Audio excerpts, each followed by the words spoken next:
دوسرا پارہ سیقول شروع کرتے ہیں الحمدللہ والصلاۃ والسلام علی رسولہ وعلی آلہ وصحبہ اجمعین اعوذ باللہ من الشیطان الرجیم بسم اللہ الرحمن الرحیم۔ وہی طریقہ کار ہمارا، یعنی عربک تفسیر المختصر فی تفسیر القرآن الکریم، جس کی تصنیف ہے جماعت من علماء تفسیر۔ یہاں سے ہم پوائنٹس دیکھیں گے، یعنی جو بینیفٹس ہیں من فوائد الآیات، اور کچھ ڈیٹیل ہم لیں گے احسن البیان سے انشاءاللہ، اور یہ مختصر ہی میں آپ کے آگے رکھوں گی جیسے کہ میں نے پچھلے پارہ میں کیا انشاءاللہ، اور کوشش ہوگی کہ کوئی بھی خاص چیز چھوٹے نہ۔ باقی ہم گنہگار ہیں، اللہ تعالیٰ بس یہ ٹوٹی پھوٹی سی کوششیں ہماری قبول فرمائے۔ تو جی ان پہلے 2 پیجز پر قبلہ کے چینج ہونے کی بات ہے، اور اس کے علاوہ کچھ اور بھی چیزیں ہیں بڑی اہم۔ تو جی سب سے پہلے اس چیز کو ہم دیکھتے ہیں کہ سیقول السفہاء من الناس، یعنی ان قریب اللہ کہہ رہے ہیں بے وقوف لوگ کہیں گے کہ بھی ان مسلمانوں کو اپنے قبلہ سے کس نے چینج کر دیا۔ تو اس کے پیچھے ڈیٹیل دیکھتے ہیں کہ آپ صلی اللہ علیہ وسلم مکہ سے ہجرت کر کے جب مدینہ تشریف لے گئے تو آپ 16-17 مہینے تک بیت المقدس کی طرف رخ کر کے نماز پڑھتے رہے۔ ظاہر ہے یہ بھی اللہ ہی کا آرڈر تھا نا، حالانکہ آپ کی خواہش تھی کہ خانہ کعبہ ہی کی طرف رخ کر کے نماز پڑھی جائے جو کہ قبلہ ابراہیمی ہے، اس لیے آپ صلی اللہ علیہ وسلم بار بار دعا بھی کرتے اور بار بار آسمان کی طرف نظر اٹھا کر بھی دیکھتے، اور بالآخر اللہ تعالیٰ نے آپ کی دعا قبول کی اور قبلہ کے چینج کرنے کا حکم دے دیا، جس پر یہودیوں اور منافقوں نے شور مچا دیا کہ بھی یہ کیسی عبادت ہے، یعنی نماز تو اللہ کی ایک عبادت ہے، اور اس عبادت میں عابد کو جس طرح جو عبادت کرنے والا ہے اس کو جس طرح حکم ہوتا ہے اسی طرح کرتا ہے، تو یہ رخ کیسے انہوں نے پھیر لیا۔ اور پھر اس طرح یہ بھی بات آئی صحابہ کے ذہن میں کہ جو پہلے نمازیں پڑھی گئی تھی اب ان کا کیا وہ ضائع ہوگی۔ تو اس پر تو پہلی آیت میں ہی اللہ نے صاف کہہ دیا کہ یہ بے وقوف لوگ ہیں، یعنی جو یہ بات کہہ رہے ہیں کہ ان کو ان کے قبلے سے کس نے بدل دیا۔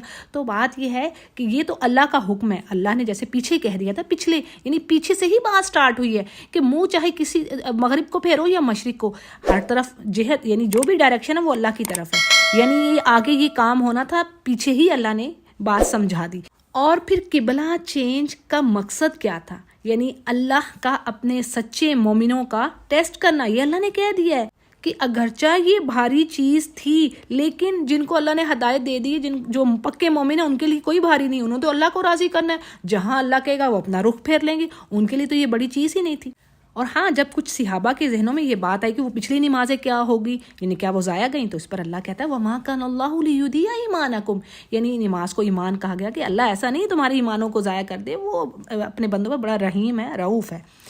اسی طرح اس میں ایک اور چیز آ رہی ہے، یعنی آیات کے جو بینیفٹس ہیں من فوائد الآیات، ان میں کیا چیز ہے کہ جی اس پیج پر ہمیں فضل هذه الامہ و شرفہا، یعنی اس امت کا آنر، اس کا جو شرف ہے، اس کو اللہ نے کتنی فضیلت دی ہے، پریفرنس دی ہے، اس کا پتہ چلتا ہے کہ اللہ کہتا ہے میں نے تمہیں امت وسط بنایا ہے، یعنی بہترین امت، درمیانی امت اور بہترین امت بھی آتی ہے قرآن کریم میں، کنتم خیر امہ، سبحان اللہ، کہ اللہ نے کہا تم بہترین امت ہو، تم تو اچھائی کا حکم دیتے ہو، برائی سے روکتے ہو، یہی وجہ ہے، اور اگر یہ چھوڑ دو گے تو پھر یہ کام نہیں ہے۔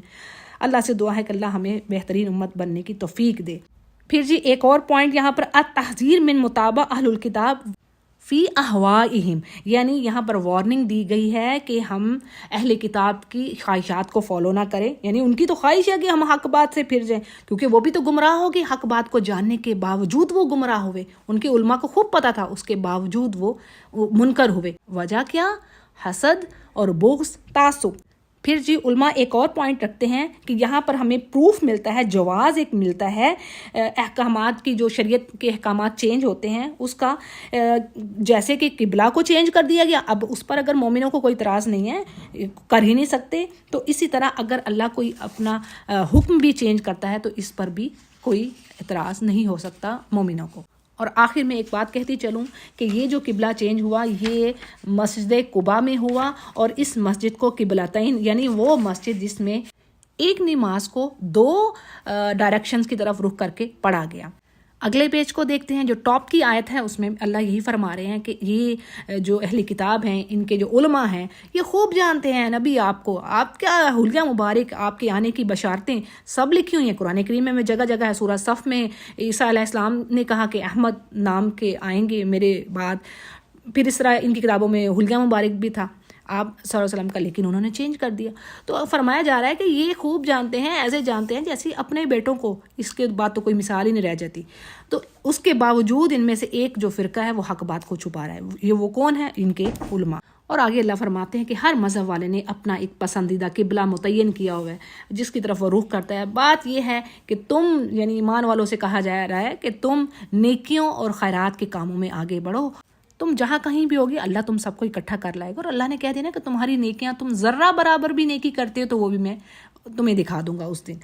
اور اسی طرح ان کے بارے میں پچھلے پیج پہ بھی یہ بات آئی تھی کہ یہ دونوں گروہ جو ہے نا، یہود اور نصارہ، یہ بھی ایک دوسرے کے قبلہ کو فالو نہیں کرتے. تو اللہ نے فرمایا کہ اے نبی آپ نے بھی ان کے قبلہ کو فالو نہیں کرنا. ٹھیک ہے جی. اب اس پیج پر قبلہ کے چینج کرنا یعنی قبلہ کی طرف منہ پھیرنے کا حکم 3 مرتبہ دہرایا گیا ہے، اس کی تاکید اور اہمیت کو واضح کرنے کے لیے. اور ایک اور بات کہ مخالفین کے اعتراضات کا ازالہ بھی ہو جائے، یعنی ان کو بھی جواب مل جائے. یعنی اہل کتاب یہ نہ کہہ سکے کہ ہماری کتابوں میں تو ان کا قبلہ خانہ کعبہ تھا، یعنی ان کی کتابوں میں خانہ کعبہ ہے نا قبلہ آخری نبی کا، تو وہ اس بات پر اعتراض نہ کر سکیں کہ یہ تو بیت المقدس کی طرف نماز پڑھتے تھے، جبکہ اللہ نے پھر ان کا رخ موڑ دیا. پیج کے آخری حصہ میں اللہ تعالیٰ ذکر کی شان بتا رہے ہیں کہ تم مجھے یاد کرو، میں تمہیں یاد کروں گا. اور دیکھنا، ناشکری نہ کرنا یہ کفر کے برابر ہے. ٹھیک ہے نا. وَاشْكُرُوا لِي وَلَا تَكْفُرُونَ، یعنی ناشکری کفر ہے. پھر اسی طرح ذکر کے حوالے سے بڑی زبردست حدیث ہے، اوتھینٹک حدیث، کہ آپ صلی اللہ علیہ وسلم نے فرمایا سبقت لے گئے، ایکزل کر گئے تمام صالح ڈیڈز میں کون سے لوگ؟ یعنی وہ مومن اور مومنات جو کثرت سے اللہ کا ذکر کرنے والے ہیں. اور اسی طرح اس آیت میں کیا بات آ رہی ہے اور حدیث میں بھی ہے کہ تم میرا ذکر کرو میں تمہارا ذکر کروں گا. یعنی اللہ پھر آپ کا ذکر کہاں کرے گا؟ ملائکہ میں. سبحان اللہ. یعنی وہ زبردست گیدرنگ جہاں پر گناہ کا تو احساس ہی نہیں ہے. اسی طرح ایک اور ذکر جس کے بارے میں اکثر میں نے اپنے لیکچرز میں بتایا کہ آپ صلی اللہ علیہ وسلم نے صحابہ کرام سے کہا کہ کیا میں تمہیں ایسا ذکر، ایسے کلمات نہ بتاؤں، یعنی جو اس چیز سے بہتر ہے کہ تم سونا چاندی اللہ کی راہ میں خرچ کرو یا تم جہاد کرو، گردنیں مارو اللہ کی راہ میں. یعنی ان سب کاموں سے بڑھ کر ایک کام ہے اور وہ ہے جی ان کلمات کو پڑھ لینا. لا الہ الا اللہ وحدہ لا شریک لہ لہ الملک ولہ الحمد وہو علی کل شیء قدیر. اور اس میں اس کے علاوہ بہت ساری احادیث ہیں اس کی فضیلت میں. یعنی جس نے 10 مرتبہ فجر کے بعد ان کو پڑھا اس نے گویا اسماعیل علیہ السلام کی نسل سے 4 غلام آزاد کیے. یعنی اس کا اجر بہت زیادہ، اور ایک شیلڈ کی طرح سارا دن یہ آپ کا احاطہ کرتی ہے، شیطان سے بچاتے ہیں. تو جی یہ ذکر کے بارے میں تھوڑی سی میں نے ڈیٹیل دے دی ہے. پھر جی لاسٹ آیت میں کیا 2 چیزیں بتائی جا رہی ہیں جو یعنی جو اپنے دنیا کی حاجات یا پریشانیاں یا ٹربل سے اس میں گھرے ہوئے ہیں، تو ان کے لیے کیا چیز ہے؟ 2 چیزیں. کیا؟ صبر و صلاح. یعنی اللہ تعالیٰ کہہ رہے ہیں ان دونوں چیزوں سے مدد حاصل کرو. اور آپ صلی اللہ علیہ وسلم کا کیا طریقہ کار تھا؟ جب بھی آپ پریشان ہوتے فوراً 2 رکعت نماز ادا کرتے. اگلے پیج کو دیکھتے ہیں جی. پہلی آیات میں ذکر آ رہا ہے مصائب کا، آزمائشوں کا، ٹرائلز کا، جو اللہ تعالیٰ نے یعنی یہ اللہ کی کہہ لیں کہ یہاں پر پوائنٹس میں بات آ رہی ہے کہ یہ الابتلاء سنت اللہ تعالی فی عبادہ، یعنی یہ اللہ کی سنت ہے. اللہ اپنے بندوں کو آزماتا ہے، کبھی مال کے نقصان سے، کبھی جانوں کے نقصان سے، کبھی ثمرات یعنی بزنسز میں لاس ہو رہا ہے، خوف سے، بھوک سے، کسی بھی طرح سے، یعنی کوئی بھی شے، کیونکہ اللہ نے پہلے کہہ دیا وَلَنَبْلُوَنَّكُمْ بِشَيْءٍ. ٹھیک ہے. پھر یہ بھی بات آتی ہے کہ جو اللہ کی راہ میں مارے جائیں ان کو تم مردہ نہ کہو. یہ اللہ نے کہہ دیا. ہاں تمہیں شعور نہیں ہے، وہ زندگی پا رہے ہیں. اسی طرح ایک اور جگہ پر آتا ہے کہ وہ رزق بھی دیے جا رہے ہیں. اور جس نے ان مصائب پر صبر کیا، یعنی خوبصورت صبر، اور اللہ کا ذکر کیا، یعنی ایسا صبر نہیں ہے جس میں حرام کام کی طرف چلے جانا، یہ صبر کے منافی ہے. صبر بیسیکلی جو 2 طرح کا ہے، اس کا مفہوم وسیع ہے. یعنی جب آپ حلال کام پہ ڈٹے ہوئے ہیں، حرام سے بچ رہی ہیں، تو یہ بھی صبر ہے. نماز کیا ہے؟ صبر. روزہ کیا ہے؟ صبر. زکوٰۃ کیا ہے؟ صبر. یہ عبادات صبر ہے. اسی طرح پھر کسی نقصان پر صبر کرنا، جیسے یہ میں نے اوپر مینشن کر دیے، تو یہ بھی اس پر بھی اجر ہے. تو اللہ کی خاطر جو یہ کام کرتا ہے، صبر کرتا ہے، اس کے لیے کیا ہے؟ صلوات من ربہم ورحمہ، یعنی اللہ کی رحمتیں، اس کی نوازشیں، کرم نوازیاں، اور وہی ہدایت پانے. جس کو اللہ ہدایت دے دے بس اس سے بڑھ کر اور کیا ہے. یعنی ایمان سب سے بڑھ کر ہے۔ پھر جی یہاں پر کہا جا رہا ہے کہ صفا اور مروہ جو ہیں یہ بھی یعنی شعائر اللہ ہیں۔ اب جو حج کر رہا ہے یا عمرہ کر رہا ہے اس کے لیے تو یہ لازم ہے کہ وہ اس کی بھی یعنی صحیح کرے گا، اور اللہ تعالیٰ بے شک تھینکفل ہے، گریٹفل ہے۔ پھر جی پوائنٹس میں جو بات آ رہی ہے، من اعظم الافام و اشدہ عقوبہ قطمان الحق، یعنی بڑے گناہوں میں سے یہ چیز ایک ایسی ہے کہ حق بات کو چھپانا، جو اللہ نے اپنی کتابیں مینشن کر دیا ہے، یعنی لوگوں سے چھپانا، لوگوں کو غلط چیز بتانا۔ اور ان پر کیا ہے، اللہ کہہ رہے ہیں ان پر اللہ لعنت کر رہا ہے، اور لعنت کرنے والے لعنت کرتے ہیں، یعنی کرنے والی اور کون؟ فرشتے ہو سکتے ہیں، اللہ کی دوسری مخلوق ہو سکتی ہے، وہ سب کے سب اس شخص پر لعنت کرتے ہیں جو لوگوں سے حق بات کو چھپائے جو اللہ نے ظاہر کر دی ہے۔ ہاں اس کے برعکس جو توبہ کرتے ہیں، اپنی اصلاح کر لیں اور واضح کر دیں اس بات کو، تو اللہ تعالیٰ بڑا تواب الرحیم ہے۔ اور جو لوگ مر گئے کفر کی حالت ہی میں، تو ان پر اللہ تعالیٰ اور فرشتے اور والناس سب کے سب لعنت کرتے ہیں، اور وہ ہمیشہ عذاب میں ہی رہیں گے اور ذرا بھی کمی نہ ہوگی ان پر۔ پھر جی اگلی جو آیت ہے، آیت نمبر 163، یہ نوٹ کر لیجئے، یہ رقیہ ہے، ٹھیک ہے، یہ رقیہ ہے۔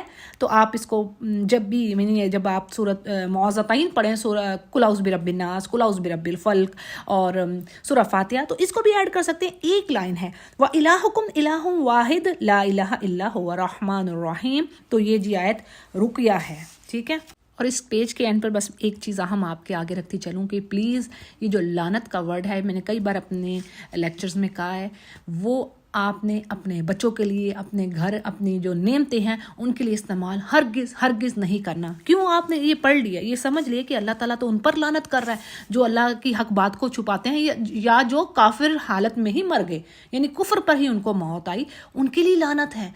ہم اپنی نعمتوں پر لعنت نہیں کر سکتے، تو اس ورڈ کو اپنی ڈکشنری سے نکال دیجئے، اتنی بڑی یہ خبیث چیز ہے۔ بس اس چیز کو اچھی طریقے سے سمجھ لیجئے، جان لیجئے۔ اگلے پیج پر چلتے ہیں۔ یہاں پر اللہ سبحانہ تعالیٰ اپنی نعمتوں کے بارے میں ذکر کر رہے ہیں، آسمان اور زمین کی پیدائش، رات کے اور دن کا آنا جانا، کشتیوں کا لوگوں کو نفع دینے والی چیزوں کے لیے سمندر یعنی لے کر چلنا، آسمان سے پانی اللہ اتار رہا ہے، مردہ زمین کو اسی پانی سے زندہ کر رہا ہے، اور ہر قسم کے جانور اللہ نے زمین پر پھیلا دیے ہیں، ہواؤں کا رخ اللہ بدلنے والا ہے، اور جو اللہ نے بادل پھیلائے ہیں جو آسمان اور زمین کے درمیان کھڑے ہیں، تو ان سب میں کیا ہے، عقل مندوں کے لیے اللہ کی یہ سب نشانیاں ہیں، یہ آیات ہیں، سائنس ہیں اللہ کے۔ اللہ دکھاتا ہے کہ یہ دیکھو، یہ کام ہے، یہ کوئی عام انسان کے بس کی بات نہیں۔ اب عیسیٰ علیہ السلام کو اللہ کا بیٹا بناتے ہیں، رب بناتے ہیں، تو اللہ کہتا ہے ان کے بارے میں کہ وہ دونوں ماں بیٹا تو کھانا کھاتے ہیں، یاکلان طعام، تو تم یعنی اللہ کے تو معیار کا کوئی ایسا ہے، اللہ جیسا تو کوئی ہے ہی نہیں، لیسا کمثلہ شیء۔ یہ سوچو، یہ جو کائنات بنی، کوئی ایسا انسان بنا سکتا ہے جو خود بیمار ہو جائے، جس کو کھانے کی ضرورت ہے، جس کو حاجات ہیں بہت ساری دنیا کی؟ تو ایسا ہرگز نہیں۔ وہ ذات تو ہماری سوچوں سے بھی اوپر ہے، اور ہم تو اس کی قدر ہی نہیں کر سکے، وہ ہستی کیسی بابرکت ہے۔ اچھا جی، فوائد جو دیکھ لیتے ہیں۔ یہاں پر کہا جا رہا ہے کہ المؤمنون باللہ حقا ہم اعظم الخلق محبت للہ، یعنی جو شرک کرنے والے بھی اپنے معبودوں سے محبتیں کر رہے ہوتے ہیں نا، لیکن اللہ نے کہا جو میرے مومن بندے ہیں نا، وہ سب سے زیادہ شدید ہیں اللہ کی محبت میں، یعنی تمام مخلوقات میں وہ زیادہ اللہ سے محبت کر رہے ہیں۔ اور کیوں؟ وجہ کیا ہے؟ کیونکہ وہ ہر حال میں اللہ کی تابعداری کرتے ہیں، علی کل حال فی السراء والضراء، یہاں پر انہوں نے مینشن کیا، یعنی خوشی اور غم دونوں حالتوں میں اللہ کے شکر گزار ہیں اور شرک نہیں اس کے ساتھ کرتے۔ اور پھر کیا ہے جی، یہاں پر ایک اور چیز کہ فی یوم القیامہ تنقطع کل روابط، یعنی قیامت کے دن ہر طرح کے روابط، جو رابطے ہیں وہ ختم ہو جانے ہیں ایک دوسرے سے، کیونکہ اللہ یہاں پر فرما رہے ہیں کہ جنہوں نے غلط معبودوں کو بنایا اپنا رب اور ان کو فالو کیا، تو اور یعنی فالو کرنے والے اور جو جن کو فالو کیا گیا، اللہ ان کے درمیان نہ صرف فاصلہ کر دے گا، بلکہ وہ جن کو وہ فالو کرتے تھے وہ ان سے بیزار ہوں گے، وہ کہیں گے کہ ہم نے تو تمہیں نہیں کہا تھا ہماری عبادت کرو۔ یہ بات قرآن کریم میں کئی جگہ پر آئی ہے، اور اللہ تعالیٰ ان کے جو اعمال ہیں نا جنہوں نے فالو کیا، حسرات بنا کے رکھ دے گا، اور آگ سے وہ کبھی نکل نہ سکیں گے۔ پھر آخر میں کہا جا رہا ہے کہ انسانوں سے کہ زمین سے جو حلال اور طیب چیزیں ہیں ان کو کھاؤ، اور شیطان کے سٹیپس کو فالو نہ کرو۔ دیکھیں اس میں یہ بھی چیز آئی، خطوات، سٹیپس، یعنی وہ ایک دم سے نہیں آتا، وہ دھیرے دھیرے آپ کے پاس آتا ہے۔ پہلے کہے گا ایک کام کر لو، پھر دوسرا کرو، پھر تیسرا کرو، اور آہستہ بعد میں آپ گھات لگائے ہوئے بیٹھے گا اور یکدم سارا وہ کام کروا دے گا جو گناہ جو آپ نے نہیں کرنا. اور بے شک وہ انسانوں کا کھلا دشمن ہے، اور وہ برائی ہی کا حکم دیتا ہے اور فحش چیزوں کا، اور کہتا یہ کہ تم اللہ پر ایسی بات کہو جو پتہ ہی نہیں ہوتی. آج ہمارا حال یہی ہے. آپ میڈیا میں دیکھ لیں، کسی کو کچھ پتہ نہیں ہے، نیم حکیم ہر کوئی بنا ہوا ہے دین پھیلانے میں. اور یہ اللہ نے کہا یہ چھوٹی چیز نہیں ہے جو تمہیں پتہ ہی نہیں ہے، اور تم وہ بات اللہ کی طرف ڈال دیتے ہو کہ اللہ نے ایسا کہہ رہا ہے. یہ بہت بڑا گناہ ہے. وَمَنْ أَظْلَمُ مِمَّنِ افْتَرَىٰ عَلَى اللَّهِ كَذِبًا. یہ آیت کتنی مرتبہ ہم حفظ کر چکے ہیں، قرآن کریم نے اتنی آیتوں میں آئی ہے. یعنی وہ شخص سب سے بڑا ظالم جو یہ کہے جی اللہ نے یہ کہا ہے، اللہ وہ کہتا پتہ ہے کچھ نہیں، حدیث میں یہ بات آئی ہے ایسا کریں. یعنی یہ انہوں نے مذاق بنایا دین کی قصے کہانیاں پھیلانا میڈیا میں. اللہ تعالیٰ ہمیں اس چیز سے بچائے. اگلے پیج کو دیکھتے ہیں جی. یہاں پر جو باتیں آ رہی ہیں اکثر جو دلال ہے نا، جو ڈسٹرے ہونا، وہ یہاں پر وہ کہہ رہے ہیں اکثر و دلال الخلق بسبب تعطیل العقل، عقل کی کمی کی وجہ سے. کہتے کیا ہیں جی، جب ان سے کہا جاتا ہے ایمان لاؤ تو کہتے ہیں جی ہم نے تو فالو کرنا ہے اسی چیز کو جس پر ہم نے اپنے آبا کو پایا. اور یقین جانے یہ آج بھی میں بھی بات یہ سنتی ہوں، ہم کہیں گے نا پلیز آپ اس چیز کو نہیں، ہمارے تو امی ایسے ہی کرتی تھی، ہماری تو فلاں ایسے ہی کر رہے تھے تو ہم تو ایسے ہی کریں گے. یعنی امیاں میلاد منا رہی تھیں یا امیاں کوئی ایسے بدعات والے کام کر رہی تھی، اب ہم نے چھوڑنا نہیں ہے. کہ تمہیں عقل نہیں دی اللہ نے. اب اس تو میں اگر اپنی بات کہوں تو میرے بھی کچھ فور فادرز جو تھے، کچھ دادی پر دادی کچھ اس طرح وہ ایسے کام کر رہے تھے جو جائز نہیں تھے. تو مجھے کہ اللہ نے عقل نہیں دی، میں پڑھ نہیں سکتی، اللہ نے مجھ سے میرا پوچھنا ہے. تو آپ کو اللہ نے عقل دی ہے، پڑھ لیجئے، حدیث کو دیکھ لیجئے، انگلش میں پڑھ لیں، اردو میں پڑھ لیں. جو ایجوکیٹڈ ہیں خواتین ہیں وہ تو پڑھ سکتی ہیں نا. تو پلیز ڈونٹ سے یہ ایک ایکسکیوز نہ رکھیے کہ وہ ہمارے اماں کر رہی تھی، چاہے وہ غلط ہی کر رہی تھی، اب میں نے وہی کام کرنا ہے. اور اللہ کہتے ہیں چاہے ان کو بھی کوئی عقل نہ ہو. یہ کافر بھی کہتے ہیں لیکن آج مسلمان بھی یہ بات کہہ رہے ہیں. تو اللہ فرماتے ہیں ان کی مثال ایسی ہے ایسے لوگوں کی، ان جانوروں کی طرح ہیں وہ یہ لوگ جن کو چرواہا بلا رہا ہے، پکار ہے. وہ جانور آواز تو سنتے ہیں لیکن سمجھ انہیں کچھ نہیں آتی کہ کیوں بلایا جا رہا ہے، کیوں پکارا جا رہا ہے. بس جانوروں کی طرح دیکھ رہے ہیں. اسی طرح یہ لوگ بھی ایسے ہیں کہ گویا بہرے ہیں، گونگے ہیں اور اندھے ہیں، اور انہیں کوئی عقل نہیں. یعنی ظاہراً تو یہ سب کچھ ہے لیکن دل کے بہرے، دل کے اندھے، دل کے گونگے. بات سمجھ آئی ہے؟ ٹھیک ہے. اب آگے اللہ فرما رہے ہیں کہ اے ایمان والو، یعنی پیچھے کہا گیا تھا یا ایھا الناس، لوگوں سے کہا گیا تھا، یہاں پر آگے ایمان والوں سے کہا جا رہا ہے کہ جو طیب چیزیں ہیں جو ہم نے تمہیں رزق دیا اس میں سے کھاؤ اور اللہ کا شکر ادا کرو اگر تم اسی کی عبادت کرنے والے ہو. پھر جی یہاں پر جو حرام چیزیں ہیں، کچھ حرام چیزیں، ساری نہیں، سورۃ المائدہ میں بھی آپ کو مزید ڈیٹیل ملتی ہے. تو یہاں پر کہا گیا حرام کر دیا اللہ نے مردہ، خون، خنزیر کا گوشت، اور اس کے علاوہ وہ چیز جس پر غیر اللہ کا نام لیا گیا ہو. یعنی غیر اللہ کے نام کی چیز، اللہ کے نام کی چیز نہیں ہے وہ. چاہے اس پہ قربان اللہ اکبر کا نام پڑا ہو لیکن خوش کسی اور کو کرنا ہے، کسی دربار پہ جا کے اس کو ذبح کیا گیا، تو وہ چیز وہ حرام ہے، وہ نہیں کھانے کی. پھر اسی طرح یہ بات آ رہی کہ من اشد الناس عقوبہ یوم القیامہ، یعنی سب سے زیادہ سخت عقوبت، پنشمنٹ اس کے لیے ہوگی جس نے اللہ کے علم کو جانتے ہوئے جو اللہ نے نازل کیا کتاب میں اس علم کو چھپایا، یا غلط علم یعنی حق اور باطل کو مکس کر لوگوں کے آگے رکھ دیا.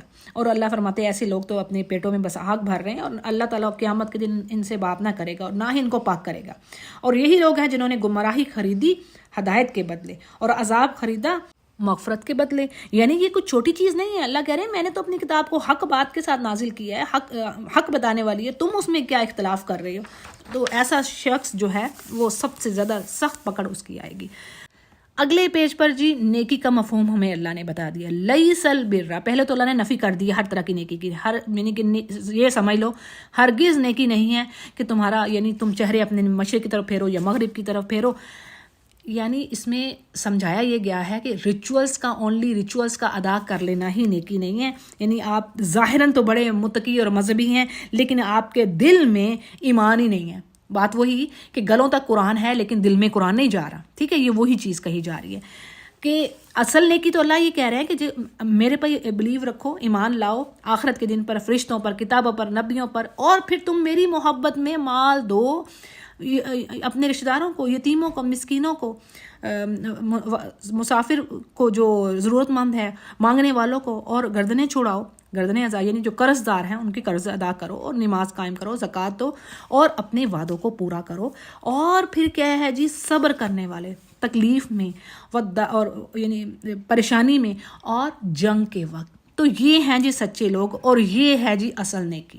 ایک مثال آپ کے آگے رکھتی ہوں. اکثر اسٹوڈنٹس بات کریں گی کلاس میں کہ بھئی وہ نماز بھی پڑھتا ہے لیکن وہ چوری بھی کر رہا ہے، یا چغلی کر رہا ہے، یا جھوٹ بول رہا ہے، یا کچھ اور غلط کام ہو رہے ہیں. تو یہ پھر اسی کے لیے یہ چیزیں ہیں کہ اللہ کہہ رہے ہیں ہم نے بھی آج وہی کام کر لیا ہے. کچھ ہم چیزوں پر ایمان لا رہے ہیں جیسے پیچھے پہلے پارے میں پڑھ لی، اور کچھ چیزوں کو ہم چھوڑ رہے ہیں. تو اللہ نے کہا ایسے لوگوں کی پھر جزا کیا ہوگی؟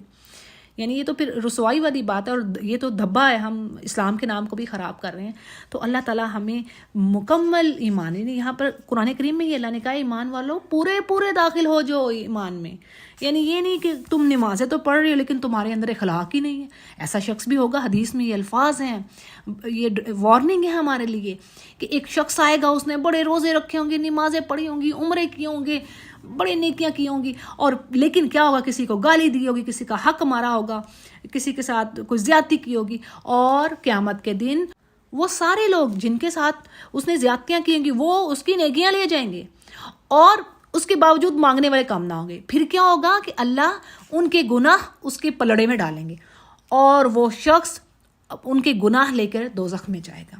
تو یہ ہے لوزر. یہ آپ صلی اللہ علیہ وسلم نے فرمایا یہ میری امت کا لوزر ہے، خسارہ پانے والا شخص. اللہ تعالیٰ ہمیں ایسوں میں سے نہ کرے. تو یعنی پورے یعنی ایمان بھی رکھنا ہے، نمازیں پڑھنی ہیں، لیکن دوسروں کے کام بھی آنا ہے. جیسے کہ یہ حدیث میں الفاظ آتے ہیں کہ جو انسان کسی بیوہ کے، کسی ضرورت مند کے، یعنی نیڈی فیملی ہے، اس کا کام کر رہا ہے، اس کے لیے بھاگ دوڑ کر رہا ہے، تو وہ گویا روزے دار اور راتوں کو قیام کرنے والے کے برابر ہے. یہ چھوٹی چیز ہے الحمدللہ. تو فلاح پا گئے جو اپنے نفس کے شخ سے بچ گئے، جو اس کنجوسی سے بچ گئے. یہ اس چیز کو ہمیں سمجھنا ہے. ساری صرف اونلی باتیں سن لینی، تفسیریں سن لینی، یا کچھ بھی ہم نے کام کر لیے، نمازیں پڑھیں، نہیں، ایک دوسرے کے ہمیں کام کرنا آنا ہے. بس میں اس کو لمبا نہیں زیادہ کرنا چاہ رہی، آگے چلتی ہوں. اب اس میں اسی پیج پر کیا ڈیٹیل آتی ہے کہ اللہ تعالیٰ نے فرض کر دیا ہے، یعنی قصاص، قتل کے بدلے قتل، جو آزاد ہے اس کے بدلے آزاد، جو غلام ہے اس کے بدلے غلام، اور اسی طرح عورت کے بدلے عورت. پھر اسی طرح اس میں یہ بھی بتا دیا گیا کہ دیت کے معاملے میں کہ اگر کوئی خون بہا ادا کر کے اپنے آپ کو بچا لیتا ہے تو وہ بھی جائز ہے، اگر کوئی دوسرا جو ہے اس چیز پر راضی ہوتا ہے. اور پھر اس کے بعد بھی کوئی ایک دوسرے پر زیادتی نہ کرے. یہ نہ کوئی دیت لینے کے بعد، خون بہا لینے کے باوجود اس قاتل کو قتل کر دے. یعنی دونوں طرف سے کہا گیا کہ زیادتی نہ ہو. پھر جی آخر میں ہم پاتے ہیں وصیت کے بارے میں. یعنی یہ بھی ایک بڑی اہم چیز ہے کہ اللہ فرما رہا ہے جب تم کو یعنی موت آنے سے پہلے یہ ہونا تو یہی چاہیے کہ وصیت ہمارے پاس ہونی چاہیے، تیار ہونی چاہیے. تو اس آیت میں بھی اللہ یہی کہہ رہے ہیں کہ جس کو موت کا وقت ہے وہ وصیت کرے. اگرچہ یہ آیت، یہ بات سمجھ لیجئے کہ یہ اب منسوخ ہے، ٹھیک ہے، کیونکہ اللہ تعالیٰ نے جن کے حصے ہیں ان کے آلریڈی سورۃ النساء میں بتا دیے ہیں. ٹھیک ہے جی، آگے بات چلتی ہے. اور جو یعنی وصیت سننے کے بعد اس کو بدلے گا، اللہ نے کہا وہ گناہ اس پر ہوگا. ہاں اگر کوئی شخص وصیت کو بدلتا ہے، اس وجہ سے وہ بدلتا ہے کہ مرتے وقت کوئی کسی کے دوسرے کے حق میں زیادہ یعنی کسی کی حق تلفی کر گیا، کسی دوسرے کو زیادہ دے گیا، اس کی طرف مائل ہو گیا، جان بوجھ کر ایسا کر گیا، یا گناہ کی وصیت کر گیا، تو اس کا بدلنا یا اس پر عمل نہ کرنا ضروری نہیں ہے. ٹھیک ہے، یعنی اس کو وہ بدل بھی سکتے ہیں اور اس پر عمل نہ کریں. ٹھیک ہے جی، تو اس پر پھر کوئی گناہ نہیں ہے. اس پیج پر روزوں کے بارے میں بتایا گیا کہ روزے اللہ تعالیٰ نے فرض کیے ہیں جیسے پچھلی قوموں پر فرض کیے گئے تھے، تاکہ تم تقویٰ یعنی عبادت، پہلے پارے میں ہم نے پڑھ لی کہ جو بھی ورشپ کرو گے اس سے اللہ کا تقویٰ حاصل ہوگا. تو روزے سے بڑھ کر کیا چیز ہے؟ اللہ نے کہا روزے کی جزا تو میں خود ہی دوں گا، یعنی اس کی تو جو ریوارڈ ہے اس کا وہ تو بتایا ہی نہیں کیا. اور اللہ نے کہا گنے چنے دن ہیں، اور اس کے باوجود تم میں سے کوئی جو مریض ہے، جو کوئی سفر پر ہے، وہ پھر اپنی وہ روزے چھوڑ دے فرض. ہاں جب ٹھیک ہو جائے یا سفر کے بعد گھر پر آ جائے تو وہ اپنی گنتی کو یعنی بعد میں پورا کرے. اور یہ جو پہلی آیت ہے نا وَعَلَى الَّذِينَ يُطِيقُونَهُ فِدْيَةٌ، یعنی جو طاقت رکھتے ہیں لیکن پھر بھی روزہ نہیں رکھ رہے تو وہ مسکین کا کھانا دے، تو یہ اب منسوخ ہو چکی ہے، ٹھیک ہے، کیونکہ اب جو روزہ رکھ سکتا ہے اس نے تو لازمی روزہ رکھنا ہے. ہاں فدیہ وہی دے گا، اس کی ڈیٹیل میں نے روزے کے حوالے سے انشاءاللہ آئے گی. فدیہ تو وہی دے گا جو دائمی مریض ہے، وہ فدیہ دے گا، یعنی وہ ٹھیک نہیں ہو سکتا، وہ فدیہ دے دے اپنا. اس کے علاوہ یہاں پر علماء یہ بھی کہتے ہیں کہ جو دودھ پلانے والی عورتیں ہیں تو وہ بھی اگر چاہیں تو فدیہ دے دیں، کیونکہ انسان کی زندگی کا کچھ بھروسہ نہیں، تو ظاہر ہے 2 سال تک کی بات ہوتی ہے. تو بہرحال فدیہ اس پر ہی ہوگا جو دائمی مریض ہے. اور رمضان کا مہینہ جس مہینے میں قرآن کریم نازل ہوا، اور لیلۃ القدر کی رات جب یعنی اللہ نے جس رات میں قرآن کریم کو نازل کیا، اور یہ جو اللہ نے سہولتیں دی ہیں، اللہ کہہ رہے ہیں کہ اس لیے تاکہ تمہارے لیے تنگی نہ ہو، تم اللہ تعالیٰ کا یعنی کبریائی بیان کرو اور اللہ کا شکر ادا کرو کہ اس نے تمہیں ہدایت دی. پھر جی دعا کے بارے میں آتا ہے. دیکھیں روزے کا اوپر ذکر ہوا، ساتھ ہی دعا کا آ گیا کہ اللہ نے کہا میرے بندے جب بھی مجھے پکارے فإنی، فوراً ہی کہہ دیے کہ میں قریب ہوں. اس پہ شیخ کہتے ہیں کہ بعض اوقات جب آتا ہے نا آپ سے وہ سوال کرتے ہیں قرآن کریم میں، تو بیچ میں اللہ کہتا ہے کل، ایک ورڈ آ جاتا ہے، لیکن یہاں پر اللہ نے کوئی ورڈ نہیں رکھا، فوراً کہہ دیا فإنی قریب، کوئی وسیلہ نہیں، کوئی سیڑھی نہیں چاہیے. اللہ تو آپ کی شہرک سے زیادہ قریب ہے. سورہ کاف میں اللہ نے خود کہہ دیا نحن اقرب الیہ من حبل الورید، میں تمہاری شہرک سے زیادہ تمہارے قریب ہوں. تو پھر کیا بات رہے گی؟ تو اللہ کو ڈائریکٹ پکاریے اور مانگیے. یہ مہینہ ہی دعاؤں کا ہے. اور پھر اللہ نے آگے کنڈیشن بھی بتا دی ہے کہ بھی میں اگر کوئی پکارتا ہے مجھے تو پھر وہ میرا کہنا بھی مانے، مجھ پر بلیو بھی رکھے، ایمان رکھے اور میری اوبیڈینس میں بھی رہے، ٹھیک ہے. تو یہ ہے جی کنڈیشن، اور پھر انشاءاللہ اللہ تعالیٰ اس کو ہدایت بھی دے گا. لعلہم یرشدون. اگلے پیج پر بھی روزوں کے حوالے سے ہی بات چل رہی ہے کہ اللہ نے حلال کر دیا راتوں کو، یعنی اپنی عورتوں سے تم مباشرت کر سکتے ہو. اس میں اس کی پیچھے ڈیٹیل یہ آتی ہے کہ جب اسلام کی بگننگ تھی تو روزہ افطار کرنے کے بعد عشاء کی نماز یا سونے تک کھانے پینے اور بیوی سے مباشرت کرنے کی اجازت تھی، یعنی جب تک عشاء کی نماز ہو جائے یا سونے تک. سونے کے بعد ان میں سے کوئی کام یہ کام نہیں کیا جا سکتا تھا. ظاہر ہے یہ پابندی سخت تھی اور اس پر اب عمل مشکل تھا، اور اللہ تعالیٰ نے اس آیت میں یہ دونوں پابندیاں اٹھا لیں، اور افطار سے لے کر صبح صادق تک، یعنی فجر کی جو سحری کے ٹائم جو ہے اس ٹائم تک آپ کھانے پینے اور بیوی سے مباشرت کرنے کی بھی اجازت دے دی گئی. اچھا جی، اس میں ایک اور چیز بھی آپ کو بتا دوں کہ یہ ویسے تو میں نے بتایا ہوا ہے کہ اگر کوئی حالت جنب سے ہے اور ٹائم تھوڑا ہے تو وہ روزہ رکھ لے، کھانا کھا لے اور اس کے بعد فوراً غسل کر دے. یہ اوتھینٹک حدیث سے ثابت ہے. اچھا جی، پھر اعتکاف کی بات آ گئی. اللہ نے فرمایا کہ جب یعنی ولا تباشروہن، یعنی اعتکاف کی حالت میں تم ان سے مباشرت نہیں کرو گے، اپنی بیویوں کے پاس نہیں جاؤ گے. اور یہ بھی یہاں پر آتا ہے جی فی المساجد. اب یہ خواتین جو کچھ پوچھتی ہیں نا ہر رمضان میں ہم گھروں میں اعتکاف کریں، تو جی یہ بات ہے کہ 2 رائے آپ میں بتا ہی دیتی ہوں. ایک تو آپ کو پتہ ہی ایک مسلک جو حنفیہ جو ادھر پاکستان میں انڈیا میں وہ کہتے ہیں جی آپ کر سکتی ہیں، لیکن وہ بھی یہاں والے جو ہیں وہ اپنی ایک دلیل دیتے ہیں. وہ کہتے ہیں نہیں، اللہ نے قرآن میں کہا ہے کہ اعتکاف تو مساجد میں ہی ہوگا، تو اگر عورتیں بھی کرنا چاہتی ہیں تو مساجد ہی میں کریں آ کے، اگر ان کے لیے وہاں پر انتظام ہے، کیونکہ یہاں پر ان کی مساجد میں انتظام ہوتا ہے، بعض مساجد میں عورتوں کے لیے بھی. اور یہ بھی جان لیجئے کہ یہ ایک نفلی عبادت ہے. اگر آپ کے لیے آسانی ہے، اللہ نے یہ دین بڑا سہل بنایا، اللہ نے بوجھ نہیں ڈالا. نفلی عبادات میں فرائض کو اگر نفلی عبادت فرائض کے آگے اگر رکاوٹ بن رہی ہیں تو دین یو شوڈ سی کہ واٹ آئی ایم ڈوئنگ. تو بہرحال اللہ فرما رہا ہے یہ میری آیات ہے نا، میں لوگوں کے لیے واضح کر رہا ہوں تاکہ وہ تقوی اختیار کرے. پھر جی آگے سمجھایا جا رہا ہے کہ لوگوں کے مالوں کو ناحق نہ کھاؤ، یعنی حاکموں کو رشوت پہنچا کر کسی کا مال ظلم و ستم سے کھا لو، حالانکہ تم خوب جانتے ہو. اور اللہ نے کئی بار یہ بات کہی ہے، یعنی کسی ایسے شخص کے بارے میں جس کے پاس کسی کا کوئی حق ہے لیکن حق والے کے پاس ثبوت کوئی نہیں ہے، اب وہ دوسرا شخص اس کمزوری سے فائدہ اٹھائے اور جا کے عدالت سے فیصلہ اپنے حق میں کروا لے، تو یہ ایک طرح کا ظلم ہے.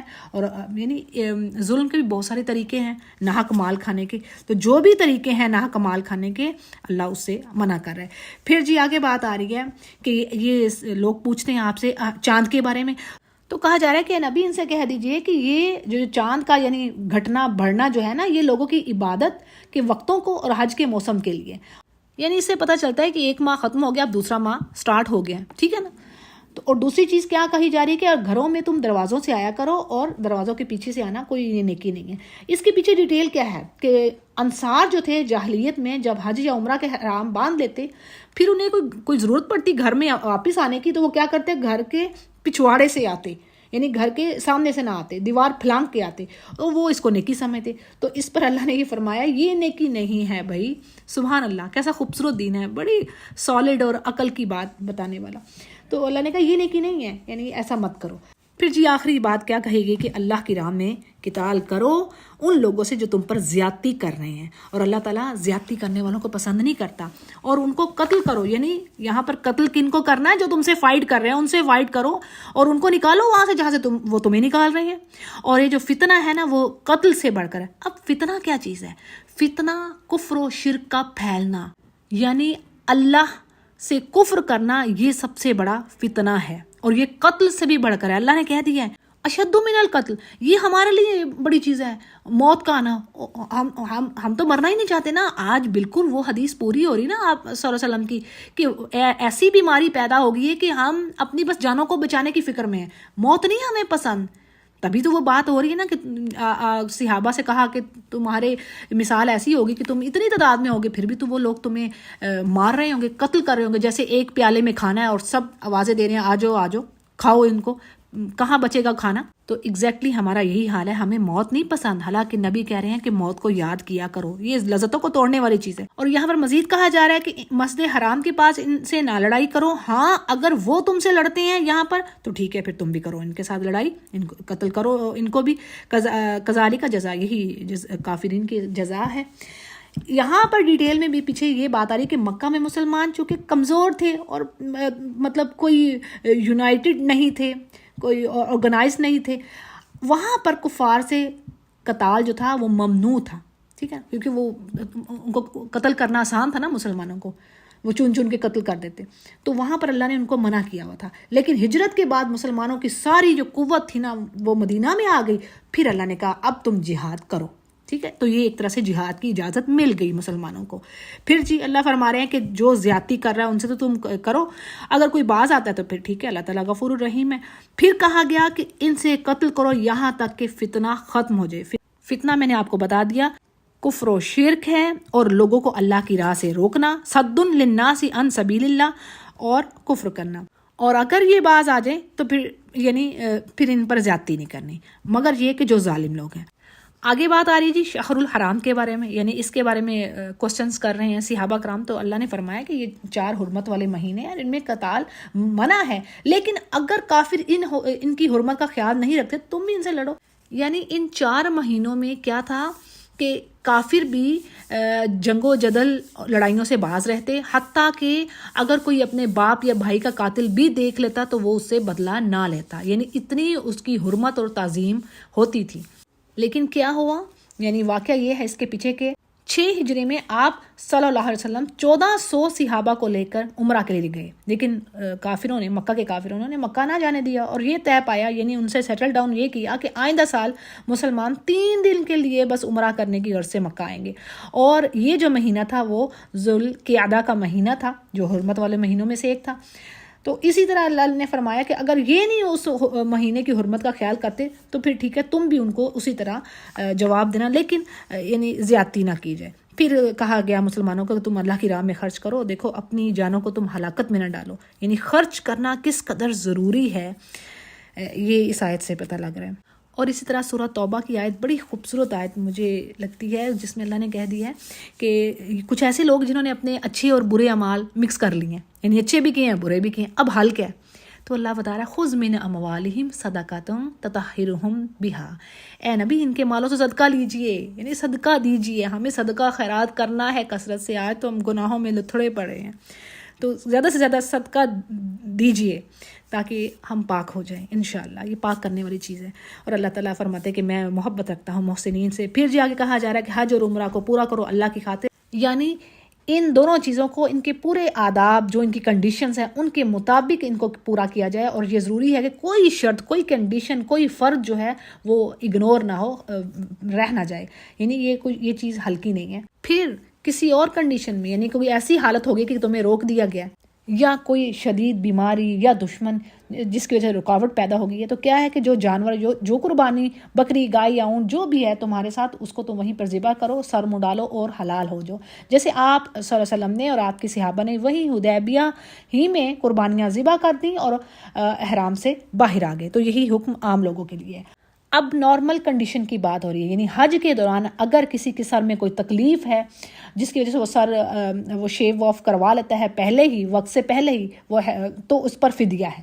اور فدیہ کیا ہے؟ 6 مسکینوں کا کھانا یا 1 بکری ذبح کرنا یا 3 دن کے روزے رکھنا، یہ اس کا فدیہ ہے. یعنی یہ امن کی حالت کی بات ہے. اور پھر اس طرح کہا گیا کہ جو شخص عمرہ سے لے کر حج تک یعنی فائدہ اٹھا رہا ہے تو بس جو قربانی اس کے پاس ہے وہ اسے کرے، اور جس کے پاس طاقت نہیں ہے، یعنی امن کی حالت میں جس کے پاس قربانی نہیں ہے تو اب وہ کیا کرے گا؟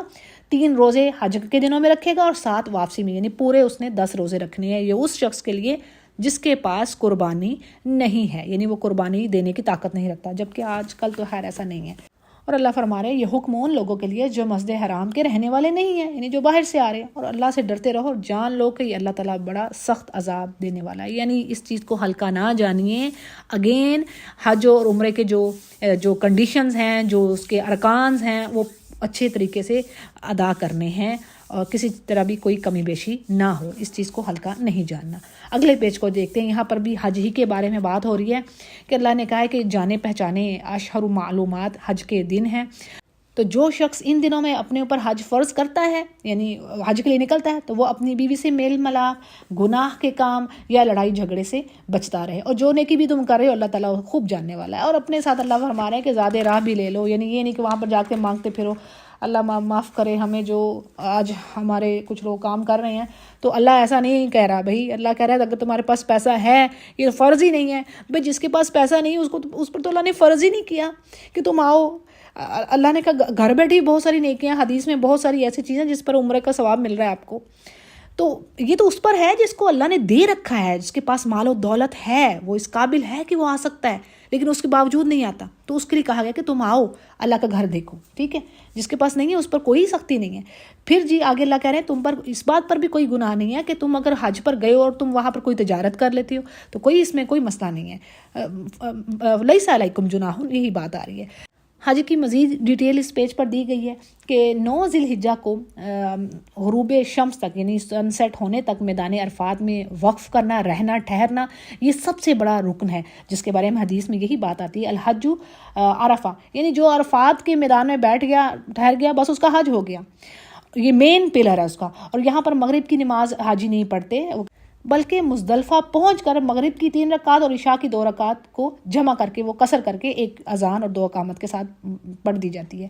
اور مزدلفہ ہی کو مشعر حرام کہا گیا ہے کیونکہ یہ حرم کے اندر ہے اور یہاں اللہ کے ذکر کی تاکید ہے، اور یہی پر رات گزارنی ہے. پھر فجر کی نماز یعنی اول وقت میں پڑھ کر دن کی روشن ہونے تک اللہ کے ذکر میں رہنا چاہیے. پھر جی اور پھر وہاں سے آپ آگے مینا کے لیے روانہ ہوں. تو یہ ترتیب کے مطابق عرفہ کے میدان میں جانا، وقوف کرنا، واپس آنا ضروری ہے. کیونکہ زمانہ جاہلیت میں قریش کیا کرتے تھے کہ حرم سے باہر یعنی عرفہ تک نہیں جاتے تھے، وہ حرم کے یعنی اندر ہی رہتے تھے، مزدلفہ ہی سے واپس لوٹ آتے. تو اس لیے حکم دیا جا رہا ہے مسلمانوں کو جہاں سے سب لوگ لوٹ کر آئے تم بھی وہیں سے لوٹ کر آؤ، یعنی عرفہ سے. وہ اپنے آپ کو بہتر سمجھتے قریش والے، تو وہ آگے جاتے ہی نہیں تھے، اسی لیے یہاں پر تاکید آئی. پھر جی عرب کے لوگ حج سے فارغ ہونے کے بعد مینا میں میلہ لگاتے، اپنے آباء و اجداد کے کارناموں کا ذکر کرتے، یاد کرتے ان کو. تو مسلمانوں سے کہا جا رہا ہے کہ جب تم 10 ذی الحجہ کو کنکریاں مارتے ہو، دیکھیں نا وہ 9 ذی الحجہ کے بعد تو پھر وہ کنکریاں مارنے کا سلسلہ اور تکبیر کا سلسلہ شروع ہو جاتا نا، جو ہر فرض کی نماز کے بعد ہم تکبیر پڑھتے ہیں. ٹھیک ہے، تو اب اس میں کیا ہے، قربانی کرنے، سر منڈانے، طواف کعبہ اور سعی وغیرہ سے فارغ ہو جاؤ. تو اللہ کہہ رہے ہیں کہ 3 دن جب مینا میں تم پھر قیام کرو گے تو وہاں پر خوب اللہ کا ذکر کرو. جبکہ کافر تو اپنے آباء و اجداد کا کرتے، لیکن تم اللہ کا ذکر کرو اور ان سے بھی بڑھ کر، یعنی اللہ سے اتنی محبت رکھو. اللہ تعالیٰ کرے کہ ہمیں اللہ سب سے بڑھ کر محبوب ہو جائے، اپنے بچوں سے، اپنی ذات سے بڑھ کر اللہ محبوب ہو جائے. آمین یا رب.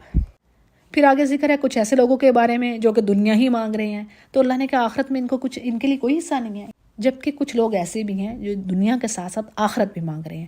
یہ وہ دعا ہے جی، ربنا آتنا فی الدنیا حسنۃ وفی الآخرۃ حسنہ وقنا عذاب النار. اور اس کے بارے میں بات یہاں پر ہے جی کہ نبی کریم صلی اللہ علیہ وسلم کثرت سے دعا پڑھتے تھے.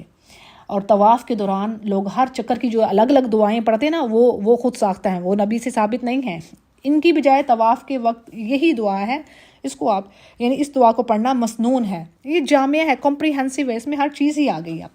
یعنی آپ عمل خیر کی توفیق بھی مانگ رہے ہیں، اور دنیا کی بھی بھلائی مانگ رہے ہیں، آخرت کی بھی بھلائی مانگ رہے ہیں. ٹھیک ہے جی. تو اللہ فرما رہے ہیں جو تو یہ کر رہے ہیں ان کے لیے اللہ تعالیٰ نے ان کی کمائیوں میں سے حصہ رکھا ہے، اور اللہ تعالیٰ جلد حساب لینے والا ہے. اگلے پیج کو دیکھتے ہیں. یہاں پر ایام تشریق کی بات ہو رہی ہے، یعنی 11، 12 اور 13 ذی الحجہ کے جو دن ہیں، ان میں کثرت سے ذکر الہی کرنا چاہیے، اور بلند آواز سے تکبیرات ہمیں کہنی چاہیے. یعنی جو حاجی نہیں ہیں ان کے لیے بھی یہ بات ہے. ٹھیک ہے، ہر فرض نماز کے بعد ہمیں تکبیر پڑھنی چاہیے، اس کا بہت بہت اجر ہے. اور ایک حدیث میں یہ جیسے بات آتی ہے کہ جس نے سچے دل سے تکبیر پڑھی، اللہ تعالیٰ اس کے لیے بس جنت ہی لکھے گا. یقین کریں اس کا بہت ریوارڈ ہے. تو اس لیے کثرت سے ہمیں تکبیر پڑھنی چاہیے. اور ان دنوں کے بارے میں اللہ فرماتے ہیں کہ جو کوئی 2 دن رہتا ہے، یعنی 2 دن کی کر کے تو پھر وہ چلا جاتا ہے، اس پر بھی کوئی گناہ نہیں. اور جو کوئی 3 دن رہتا ہے، یعنی منی میں وہ 3 دن ٹھہر رہا ہے ایام تشریق، تو اس پر بھی یعنی کوئی گناہ نہیں ہے. وہ اپنی من تطوع خیرن، جو نیکی بڑھ کر کر رہا ہے تو اللہ تعالیٰ قدردان ہے. اور اللہ فرما رہا ہے تو میری طرف ہی سب کے سب پلٹو گے. اچھا جی، اب یہاں پر آگے موضوع بدل گیا. یعنی ایک ایسے شخص کی بات ہو رہی ہے جو منافق ہے. بعض ضعیف روایت کے مطابق یہ آیت ایک منافق اخنس بن شریک ثقفی کے بارے میں نازل ہوئی ہیں، لیکن یہ ضعیف روایات ہیں. جنرلی جس میں بھی یہ کوالٹیز پائی جائیں گی وہ اس پر وہ فٹ ہوگی یہ. ٹھیک ہے. اب کیا ہے، وہ ایک ایسا شخص ہے کہ اللہ فرماتے ہیں کہ بعض لوگوں کی دنیاوی غرض کی باتیں آپ کو بڑی خوش کر دیتی ہیں نبی. یعنی دنیا میں تو وہ ان کی جو سپیچز ہیں آپ کو صحیح لگ رہی ہیں وہ، لیکن ان کی دل کی باتوں پر تو اللہ کو پتہ ہے نا، اللہ گواہ ہے. حالانکہ وہ زبردست جھگڑالو ہیں، زمین پر فساد کرنے والے ہیں، نسل اور کھیتی یعنی ہیومینٹی کے بربادی میں وہ لگے رہنے والے لوگ ہیں. اور اللہ فساد کو بالکل پسند نہیں کرتا. اور جب ایسے شخص سے کہا جائے کہ اللہ سے ڈر، تو تکبر اور تعصب یعنی وہ اکڑتا ہے اور مزید گناہ پر اور مائل ہوتا ہے. تو ایسے کے لیے اللہ فرما رہا ہے جہنم ہی ہے، اور یقیناً وہ بدترین جگہ ہے. اور بعض لوگ ایسے بھی ہیں، اللہ تعالیٰ فرما رہے ہیں، یعنی کہ اس کے اپوزٹ اب کچھ ایسے لوگ ہیں جو اللہ کی رضا کے لیے، اس کے پلیئر کے لیے اپنی جان تک بیچ ڈالتے ہیں. اور جی یہ خوبصورت آیت یہ کہا جاتا ہے کہ حضرت صہیب رومی رضی اللہ عنہ کے بارے میں نازل ہوئی. جب وہ ہجرت کرنے لگے تو کافروں نے کہا یہ سارا مال تو یہاں کا کمایا ہوا ہے، ہم اسے ساتھ نہیں لے جانے دیں گے. تو حضرت صہیب نے سارا کا سارا جو مال تھا ان کے حوالے کر دیا، اور صرف دین لے کر آپ صلی اللہ علیہ وسلم کی خدمت میں حاضر ہو گئے. تو آپ نے سن کر فرمایا صہیب نے نفع بخش تجارت کی، یعنی جس میں پروفٹ ہی پروفٹ ہے. اور 2 مرتبہ آپ نے یہ الفاظ کہے. لیکن بات وہی کہ یہ آیت عام ہے تمام مومنین، متقین اور منافقین کے لیے. ٹھیک ہے. یعنی جو بھی آج کے دور میں مومن اپنی جان کو بیچے گا، اپنے ٹائم کو، اپنے مال کو لگائے گا اللہ کی راہ میں، انشاءاللہ تو وہ اسی کیٹیگری میں آئے گا. جیسے سورہ توبہ میں بڑی خوبصورت بات اللہ نے کہی ہے نا کہ جو سچے مومن ہیں، انصار ہیں، اور وہ لوگ جنہوں نے فالو کیا سچے دل سے ان کو، یعنی صحابہ کرام کو اور اپنے نبی کو، تو بس وہ بھی انہی کے ساتھ ہیں. اتنی خوبصورت بات اللہ نے فرما دی ہے. سبحان اللہ. اللہ تعالیٰ ہمیں ان میں سے کرے. اچھا جی، پھر آگے کیا بات آ رہی ہے کہ ایمان والوں سے کہا جا رہا ہے کہ بھائی پورے کے پورے داخل ہو جاؤ ایمان میں. یعنی ایسا کام نہ کرو کہ جو حکم تمہاری طبیعت کے یا تمہاری خواہشات کے اگینسٹ ہو تو وہ اس پر تو تم عمل ہی نہیں کرو، اور جو چیز تمہیں پسند آئے، جو آسان ہو، اس پر تم عمل کرو. تو ایسا نہ کرو، پورے کے پورے اسلام میں یعنی اسلام کو پورا کا پورا اپناؤ. اور یہ حقیقت ہے کہ بعض اوقات کسی چیز سے انسان کراہت کھا رہا ہوتا ہے، لیکن جب اللہ کی خاطر وہ آپ کام کر لیں، سبحان اللہ، پھر جو اس کا رزلٹ ہے نا، یہ ایکسپیرینس کرنے کی بات ہے کہ اللہ دلوں کو سکون دے دیتا ہے. تو جی اللہ فرما رہے ہیں کہ شیطان کے فٹ سٹیپس کو بھی فالو نہ کرو، وہ تمہارا کھلا دشمن ہے.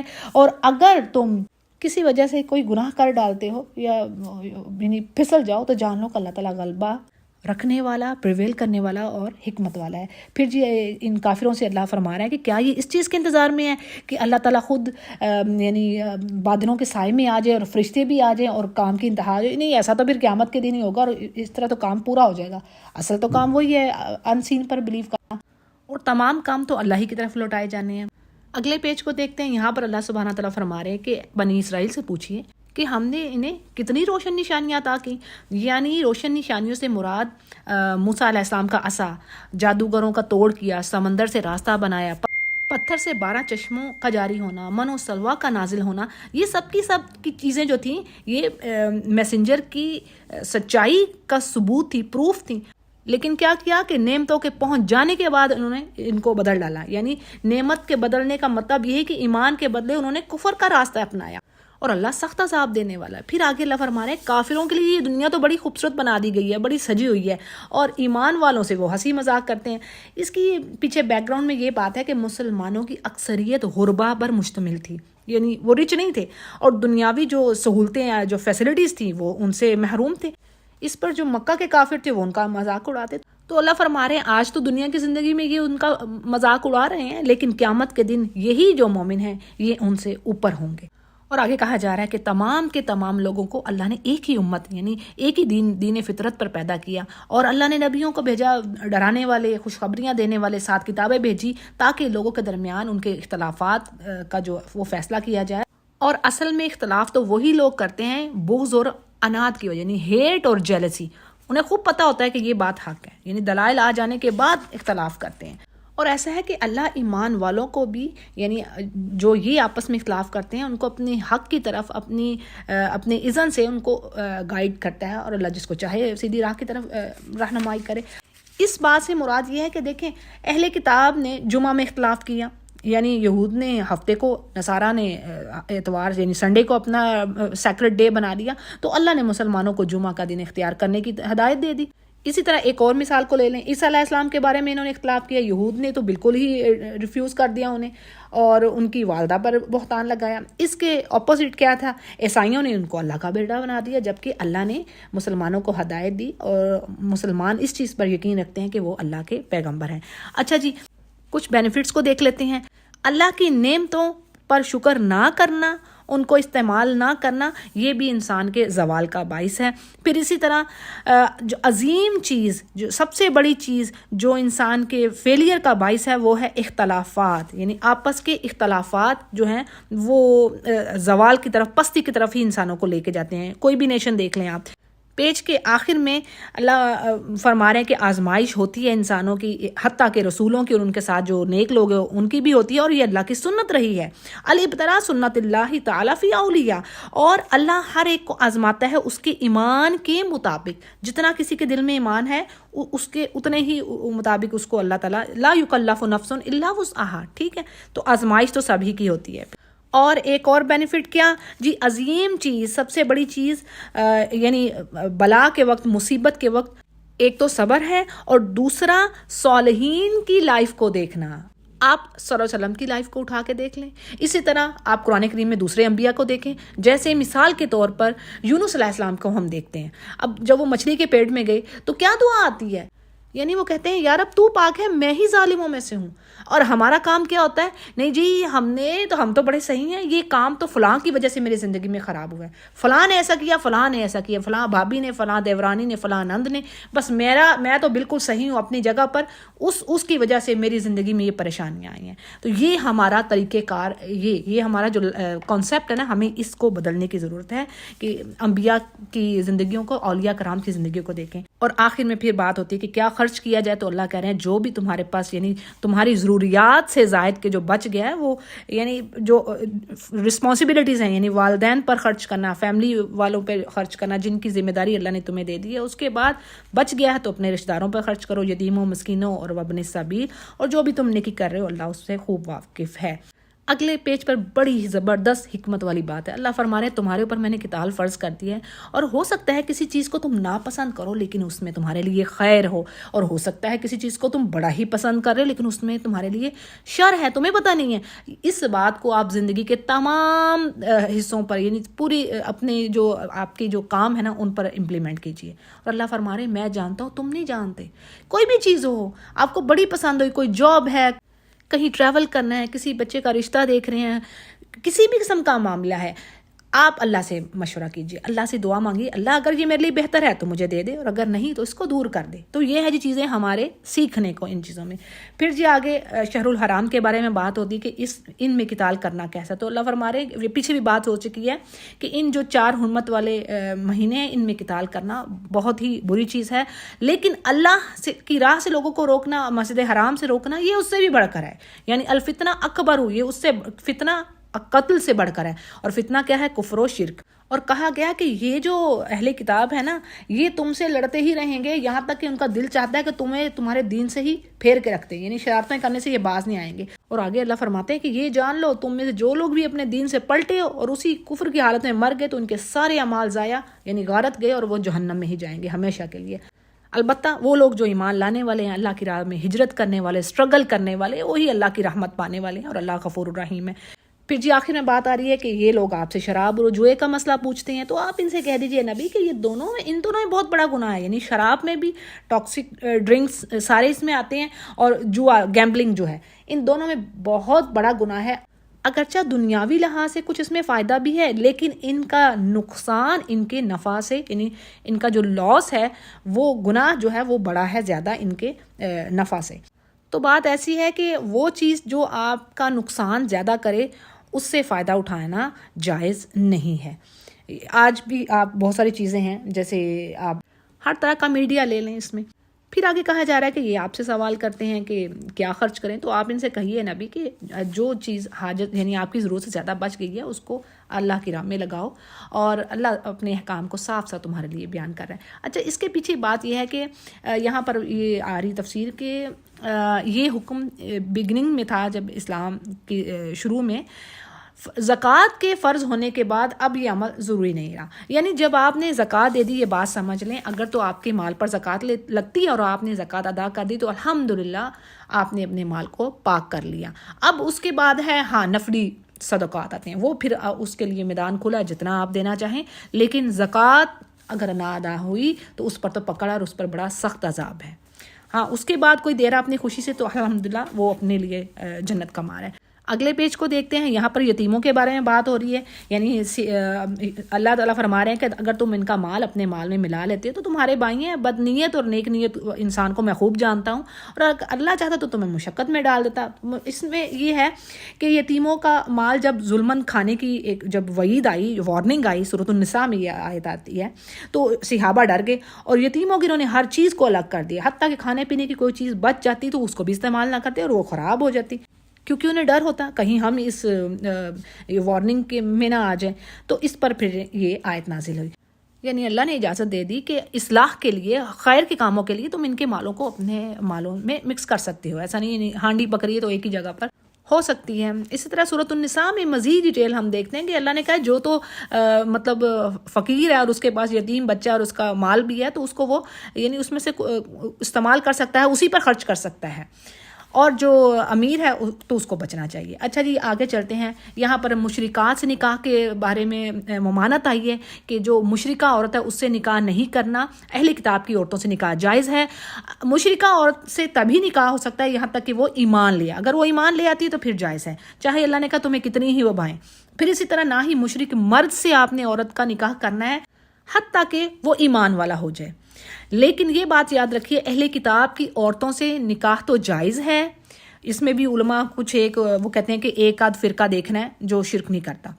بہرحال قرآن کریم میں ہے کہ ان سے اہل کتاب سے نکاح جائز ہے، لیکن مومنہ عورت ان کے مرد سے نکاح پھر بھی نہیں کرے گی، اہل کتاب کے مرد سے نکاح نہیں کرے گی، یہ بات سمجھ لیجیے۔ اور اللہ تعالیٰ اپنی آیات کو واضح کر رہا ہے لوگوں کے لیے تاکہ وہ نصیحت حاصل کریں۔ اگلے حصے میں حیض کے بارے میں کوشچن کیا جا رہا ہے کہ اس میں کیا کریں، تو اللہ فرما رہے ہیں یہ ایک بیماری ہے، گندگی ہے، حالت حیض میں عورتوں سے آپ دور رہو، اور جب تک کہ وہ پاک نہ ہو جائے ان کے قریب نہ جاؤ، یعنی ان سے ہم بستری نہ کرو جب تک کہ وہ پاک نہ ہو۔ اور اس میں یہ بھی ہے کہ مرد کے لیے صرف ہم بستری منع ہے، البتہ اس کے ساتھ لیٹنا یہ جائز ہے۔ اسی طرح عورت ان دنوں میں کھانا پکانا، گھر کا ہر کام کر سکتی ہے، لیکن یہودیوں میں اس کے برعکس تھا کہ وہ عورت کو نجس ناپاک سمجھتے تھے اور اس کے ساتھ ملنا جلنا کھانا پینا بھی جائز نہیں سمجھتے تھے۔ تو الحمدللہ اللہ تعالیٰ نے اس چیز پر بھی یعنی روشنی ڈالی، واضح کر دی مومنوں کے لیے. تو اللہ نے کہا جب وہ پاک ہو جائے تو جیسے چاہو تم اپنی کھیتی یعنی جو اللہ نے راستہ بتایا اسی راستے سے آؤ اور تقوی اختیار کرو اور جان رکھو کہ تم اللہ سے ملنے والے ہو. یہ اور بشارت ہے مومنین کے لیے. پھر جی آگے کہا جا رہا ہے کہ تم اپنی قسموں کو اپنے لیے ڈھال نہ بناؤ، کہ تم یعنی کسی نیکی کے کام پر یہ قسم نہ کھا لو کہ ہم تو یہ نیکی نہیں کریں گے یا اصلاح نہیں کریں گے. تو یہ اللہ کو یہ چیز پسند نہیں ہے.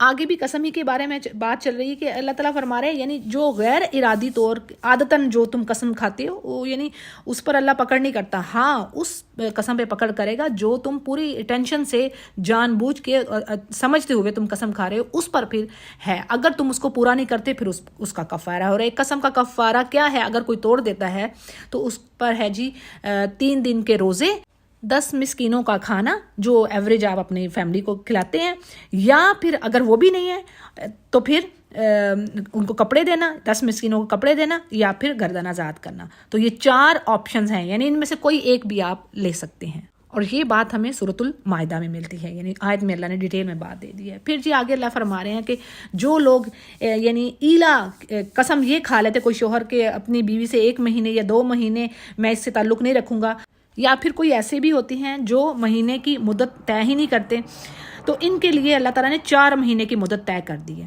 یعنی 4 مہینے گزرنے کے بعد یا تو بیوی سے تعلق قائم کر لے یا پھر اسے طلاق دے دے. یعنی اگر کسی نے مدت ہی نہیں کیا، اگر کسی نے مدت کر لی ہے، میں 1 ماہ نہیں قسم کھا لی کہ میں 1 ماہ نہیں ملوں گا، 2 ماہ نہیں ملوں گا، پھر وہ اپنی قسم کی مدت پوری کر کے تعلق قائم کرتا ہے تو اس پر کوئی کفارہ نہیں. ہاں اگر مدت پوری ہونے سے پہلے ہی اب وہ چاہتا ہے کہ میں تعلق بنا لوں لیکن مدت ابھی قسم کا ٹائم تھا تو اس پر پھر اس کو کفارہ دینا ہوگا. اگلی آیت میں طلاق والی عورتوں کے بارے میں ذکر ہے کہ وہ 3 مہینے یا 3 حیض تک اپنے آپ کو روکے، یعنی عدت کو پوری کریں. اور ان کے لیے حلال نہیں ہے یہ بات کہ اللہ نے اگر ان کے رحم میں یعنی اگر وہ پریگننٹ ہیں تو اس چیز کو وہ چھپائیں. اگر وہ مومنہ ہیں اور ان کے شوہر اس مدت میں انہیں واپس لینے کے زیادہ حقدار ہیں اگر ان کا ارادہ اصلاح کا، یعنی اگر شوہر اصلاح چاہتا ہے تو وہ زیادہ حقدار ہے اس کو واپس لینے کا. اور اسی طرح عورتوں کے بھی ویسے ہی حق ہیں جیسے ان پر مردوں کے حق ہیں اچھائی کے ساتھ. ہاں اللہ تعالیٰ نے مردوں کو کچھ فوقیت دی ہے، وَلِلرِّجَالِ عَلَيْهِنَّ درجہ، اور اس کے بھی ریزن ہے، یعنی اس پر اللہ نے معاش کی ذمہ داری ڈالی ہے. سورۃ النساء میں ہم پڑھیں گے اللہ نے کہا وہ مال خرچ کرتا ہے، پھر نان نفقے کی ذمہ داری اس پر ہے. تو عورت کو تو کہا نہیں گیا کہ تم باہر جاؤ اور در در کے دھکے کھاؤ. تو مرد پر انفیکٹ بہت ساری رسپانسبلٹیز اللہ نے ڈال دی ہیں. اچھا جی، ساتھ کے مطابق 2 عورتیں نکال دیں، یعنی وہ متعلقہ عورتیں جو کہ حاملہ نہ ہوں، کیونکہ حمل والی جو عورت ہے نا وہ اس کا جو اس کی عدت پیریڈ ہے نا اس کے بچے کی ڈیلیوری کے بعد ہے. یعنی اگر اسے پریگننسی کی حالت میں طلاق ہوئی ہے تو وہ ویٹ کرے گی جب تک کہ بچہ ڈیلیور نہیں ہوتا، یہ اس کا عدت ٹائم ہے. اسی طرح یہ بھی سمجھ لیں جس کو چھوئے بغیر ہی مرد نے طلاق دے دی اس پر کوئی عدت ہی نہیں. اسی طرح وہ عورت جس کو حیض آنا بند ہو گیا ہو ان کی عدت 3 مہینے ہے. تو یہاں پر تھوڑی سی چیزیں چینج ہیں، یعنی آپ سمپل یوں سمجھیے کہ جس کو چھوا نہیں ہے اس کا جیسے میں نے ڈیٹیل دے دی، اور جو پریگننٹ ہے اس کے بارے میں آپ سمجھ لیجیے. باقی جو سمپل اسی طرح ڈائیورس جس کو ہوگی وہ 3 مہینے کا ہی یعنی ٹائم گنا جائے گا. اگلی آیت میں جو بات ہے جی اللہ فرماتے ہیں طلاقیں 2 مرتبہ ہیں، یا تو پھر اچھائی سے ان کو روک لو یا بہتر طریقے سے انہیں چھوڑ دو. اور تمہیں حلال نہیں ہے کہ جو تم نے ان کو دے دیا ہے اب ان میں سے کچھ واپس لو. یعنی یہ محسنین اور متقین کا کام نہیں ہے کہ جو دے دیا، اور ہمارے کیا ہاں ہوتا ہے زیور پکڑ لو، جو کچھ ہے پہلے چھپا لو اور پھر اس کو طلاق دی جاتی ہے. تو یہ ایسا کرنا جائز نہیں ہے، اللہ نے منع کر دیا. اور اللہ کہہ رہے ہیں ہاں اگر تمہیں یہ خوف ہو کہ تم اللہ کی حدود کو قائم نہ رکھ سکو گے تو عورت رہائی پانے کے لیے کچھ دے ڈالیں. اب اس پہ کیا بات آ رہی؟ خلا کے لیے. اگر عورت خلا چاہتی ہے، ٹھیک ہے، تو پھر اس نے جو تحفے لے رکھے ہیں نا اپنے شوہر سے، میں نے کچھ بھی ہو سکتا ہے، جیسے کہ صحابہ کرام کی مثال سے بتاتی ہوں میں آپ کو کہ ایک صحابی نے اپنی بیوی کو باغ دے رکھا تھا تحفے میں. اب وہ عورت ان سے خلا چاہتی تھی تو آپ صلی اللہ علیہ وسلم نے فرمایا تم پھر اس کا باغ اس کو واپس کرو. ٹھیک ہے، وہ تحفہ تھا نا اس کا تو وہ اس کو واپس کرو کیونکہ وہ خلا چاہتی تھی. طلاق کی صورت میں ایسا نہیں ہے. طلاق کی صورت میں آپ نے جو اس کو دے دیا ہے نا وہ واپس لینے کے آپ حقدار نہیں، یہ اللہ نے منع فرما دیا. اچھا جی، اب طلاقیں 2 ہیں، اس میں یہ بھی میں آپ کو بتاتی چلوں، یہاں مسلک کے حساب سے ہے. یہاں پر جو مڈل ایسٹ میں جو چیز ہے وہ یہ ہے کہ اگر مرد ایک بار 3 طلاقیں بھی بول دیتا ہے وہ ایک ہی کنسیڈر کری جائے گی، ایک کنسیڈر کری جائے گی. لیکن دوسری طرف جو دوسرے حنفیہ ہیں جو حضرات ان کو ماننے والے، وہ کہتے ہیں جی 3 طلاقیں اگر اس نے دے دی تو وہ بات ختم ہوگی، بس معاملہ ختم ہوا، اب کوئی عدت نہیں ہے. ٹھیک ہے، لیکن یہاں پر ایسا نہیں ہے. یہاں پر وہ کہتے ہیں 3 طلاقوں کو وہ ایک طلاق کنسیڈر کرتے ہیں. امید ہے کہ آپ کو بات سمجھ آ رہی ہوگی. یعنی پھر وہ ٹائم دیتے ہیں کہ ابھی اس میں عدت کا ٹائم ہے اور رجوع کا حق حاصل ہے شوہر کو. تو یہ ذرا بات انشاءاللہ پھر کسی میں ڈیٹیل میں بھی آپ کو دوں گی. تو ابھی بہرحال میں نے یہ موٹی موٹی باتیں آپ کے آگے رکھ دی ہیں. پھر جی کیا ہے، اگر 2 طلاقیں ہو گئی ہیں، پھر اللہ تعالیٰ فرمارے طلاق ہوئی ہے، اب وہ تیسری بار جو ہے نا وہ اس کے بعد جائز نہیں ہے اس کے لیے، حتیٰ کہ وہ کسی دوسرے سے نکاح کرے. اور یہ بات سمجھ لیجئے بڑی اہم ہے کہ حرام ہے جان بوجھ کر ایسا کرنا. لعنت کی گئی ہے اس شخص پر جو جان کے ایسا کرے کہ دوسری اپنی بیوی کو دوسرے سے پہلے حلالہ کروائے اور پھر اس کے ساتھ شادی کرے. تو یہ حرام ہے. یہ کہا گیا نیچرل، یعنی بائی چانس ایسا ہو گیا کہ شوہر نے جس بیوی کو طلاق دی، اب اس نے آگے کسی سے شادی کر لی، اب یا تو اس نے بھی چھوڑ دیا یا وہ مر گیا، تو وہ شوہر اس سے دوبارہ شادی کر سکتا ہے. یعنی اس طریقے سے جان بوجھ کر کرنا سراسر حرام ہے. اگلے پیج کو دیکھتے ہیں جی. یہاں پر اللہ پھر فرما رہے ہیں کہ جب تم عورتوں کو طلاق دیتے ہو تو اب وہ اپنی مدت کو پورا کریں، یا تو پھر تم ان کو اچھائی کے ساتھ رکھ لو. یعنی عدت کے درمیان ان سے رجوع کر لیے تو ان کو تم اچھائی کے ساتھ رکھو. تمہارا دل ہو کہ گھر بسانا ہے، ان کو تنگ کرنا نہیں ہے، یا اگر نہیں بسانا تو ان کو اچھائی سے چھوڑ دو. لیکن اللہ کہہ رہے ہیں ان کو تنگ کرنے کے لیے نہ روکو. جس نے یہ کام کیا اس نے اپنی جان پر ظلم کیا. اور دیکھو اللہ کی آیات کو ہنسی مذاق نہ بناؤ، استغفر اللہ. یعنی یہ اللہ کی نعمتیں ہیں، اللہ نے تمہیں ہدایت دی ہے.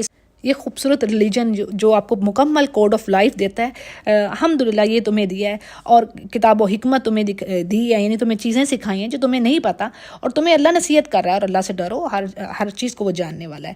اب اس میں کیا بات ہے کہ جی پہلے وقتوں میں کیا ہوتا تھا کہ لوگ تنگ کرنے کے لیے اپنی بیویوں کو طلاق نہیں دیتے تھے زمانہ جاہلیت میں.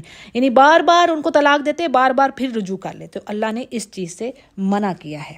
پھر اگین بات آئی ہے کہ جب تم اپنی عورتوں کو طلاق دو اور وہ عدت پوری کر لیں تو انہیں ان کے شوہروں سے نکاح کرنے سے نہ روکو، جبکہ وہ آپس میں یعنی دستور کے جو روایت جو دستور ہے، جو رسم و رواج ہے، اس کے مطابق وہ رضامند ہیں.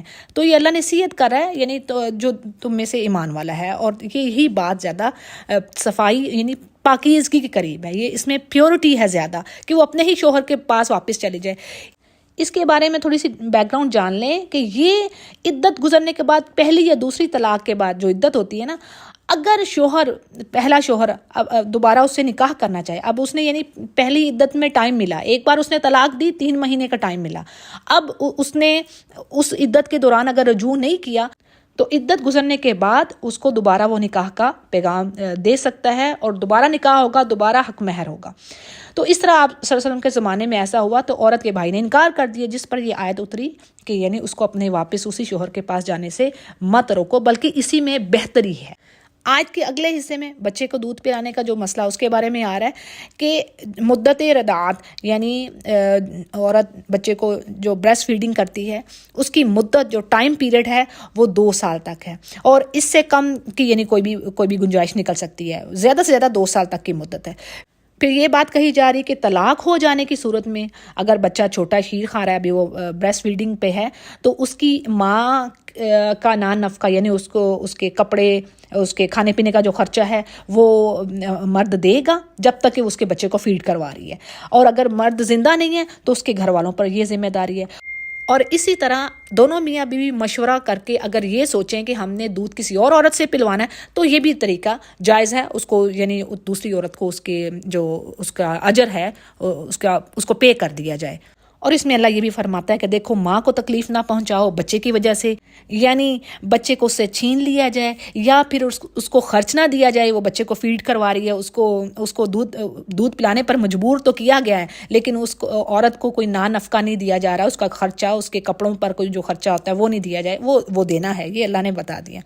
پھر اسی طرح اللہ فرما رہے ہیں باپ کو بھی تکلیف نہ پہنچاؤ. مطلب یہ ہے کہ ماں دودھ پلانے سے انکار کر رہی ہے یا باپ کی مالی حیثیت سے زیادہ اس سے پیسے پیسے مانگ رہی ہے تو اللہ نے کہا یہ چیزیں، سبحان اللہ، یعنی اتنا خوبصورت دین ہے، ہر چیز اللہ نے واضح کر دی ہے۔ اور آخر میں اللہ فرما رہے ہیں کہ جان لو اللہ سے تم ڈرتے رہو، اللہ تعالیٰ تمہارے تمام کاموں کو دیکھنے والا ہے۔ اگلے پیج کو دیکھتے ہیں جی۔ اب یہاں پر بیواؤں کے بارے میں ذکر ہے کہ اللہ فرما رہے ہیں کہ جو لوگ تم میں مر گئے، اپنی بیویاں چھوڑ گئے ہیں، اب انہوں نے کتنی دیر عدت پوری کرنی ہے؟ 4 مہینے اور 10 دن۔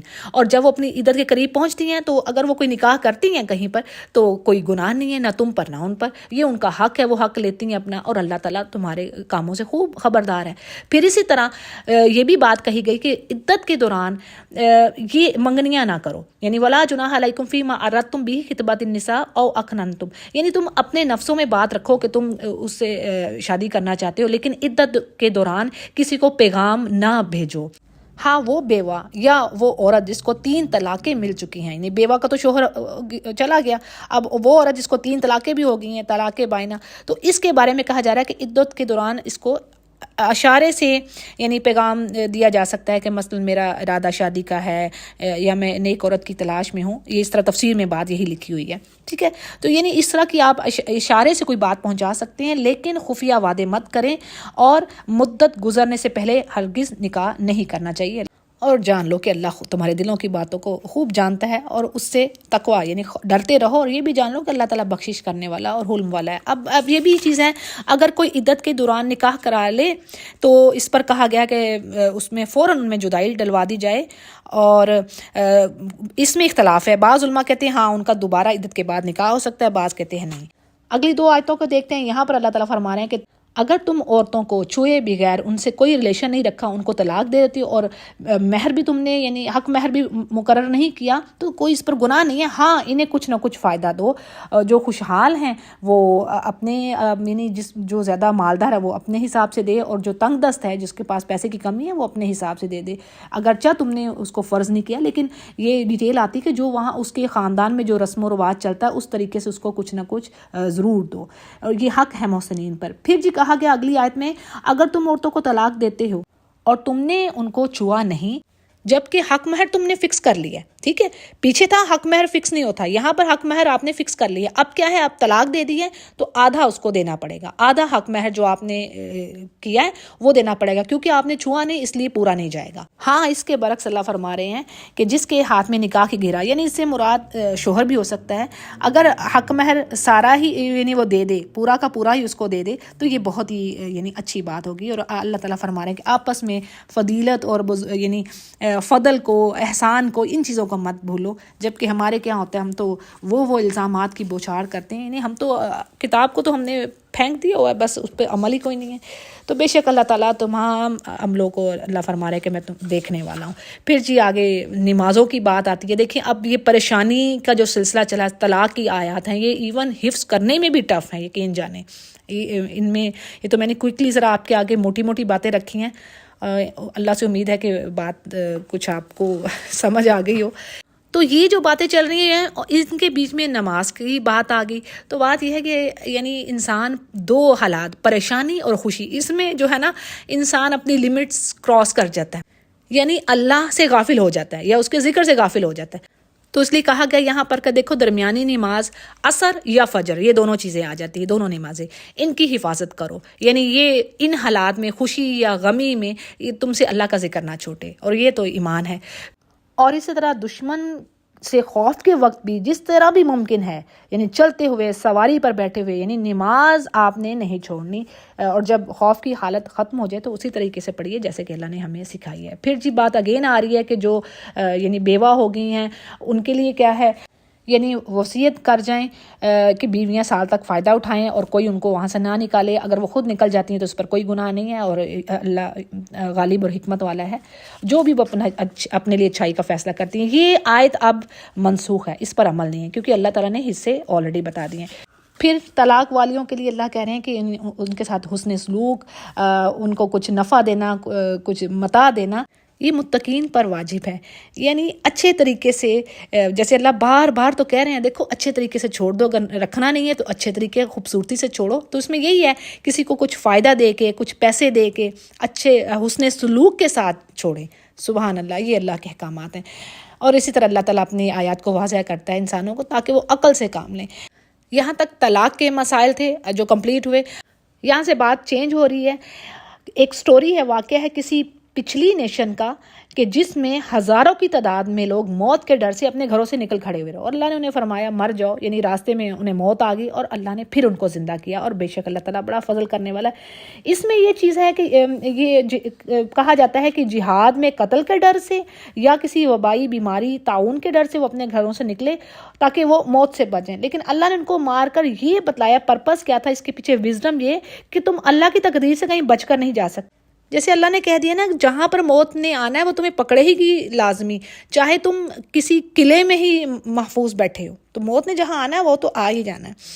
پھر اسی طرح یہ بھی اس میں ایک حکمت تھی کہ انسانوں کو اللہ یہ دکھائے کہ کس طرح اللہ دوبارہ زندہ کرے گا، یعنی اللہ نے ان کو مارا اور پھر زندہ کر دیا.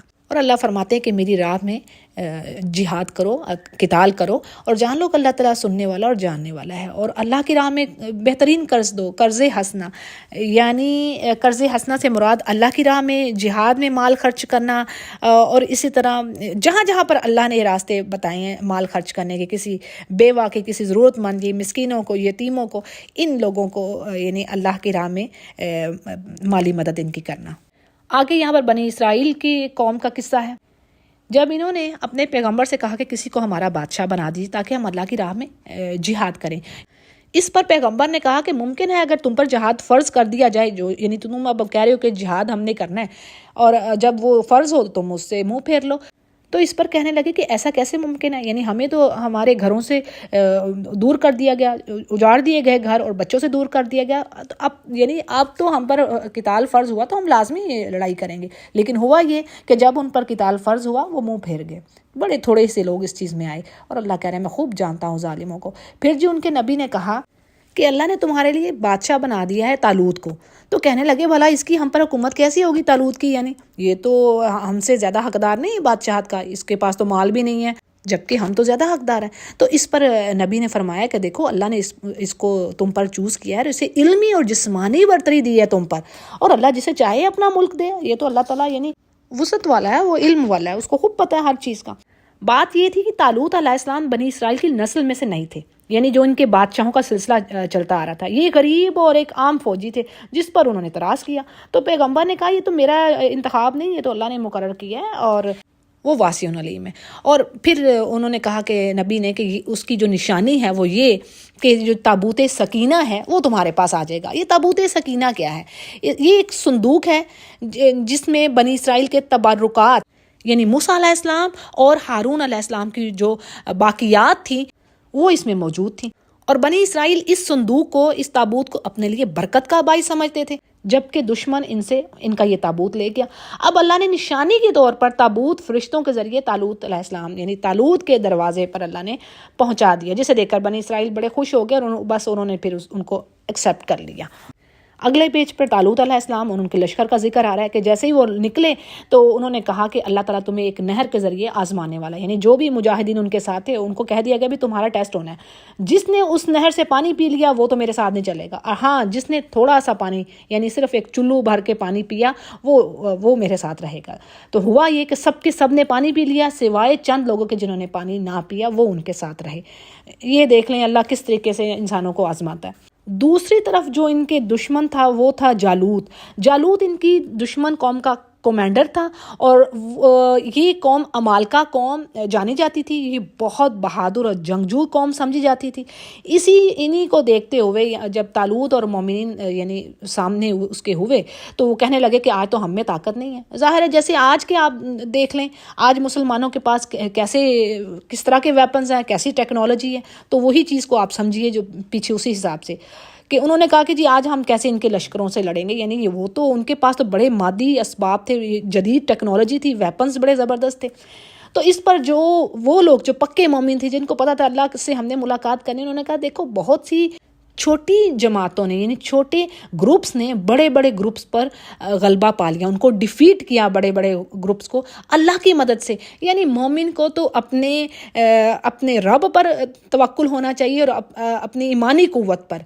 یہ بالکل یہ بات حق سچ ہے کہ اللہ نے کہا ہے تم اپنے ویپنز تیار رکھو. یہ تو اللہ کہہ رہا ہے تدبیر تم نے کرنی ہے، پلاننگز تم نے کرنی ہے، لیکن ٹرسٹ اللہ ہی پر رکھنا ہے. یہ تو اللہ خود سورۃ النساء میں اللہ نے کہا تمہارے ہتھیار تم سے چھوٹے نہ، یعنی تم بہترین ہتھیاروں کے ساتھ رہو، یہ تدبیریں کرنی ہیں، لیکن توکل پھر اللہ پر ہے۔ یعنی بعض اوقات ایسا ہوتا ہے کہ جیسے آپ چھوٹی سی مثال دیتی ہوں، امتحان میں اتنی تیاری کی ہوتی ہے اور اس کے باوجود غلطیاں ہو جاتی ہیں، اور بعض کا تیاری نہیں ہوتی لیکن اللہ تعالیٰ مدد کر دیتے ہیں۔ تو یہ چیز ہے۔ تو جب یہ لشکر آمنے سامنے ہوئے تو مومنوں نے دعا کی کہ اللہ ہمیں صبر دے اور ہمیں ثابت قدم رکھ اور اس کافر قوم پر ہماری مدد فرما۔ اور یہ جنگ کی دعا بھی آپ یہ سن لیں، یہ ان حالات میں دعا ہے، ربنا افرغ علینا صبرا وثبت اقدامنا وانصرنا علی القوم الکافرین، آیت نمبر 250 ہے، ٹھیک ہے جی۔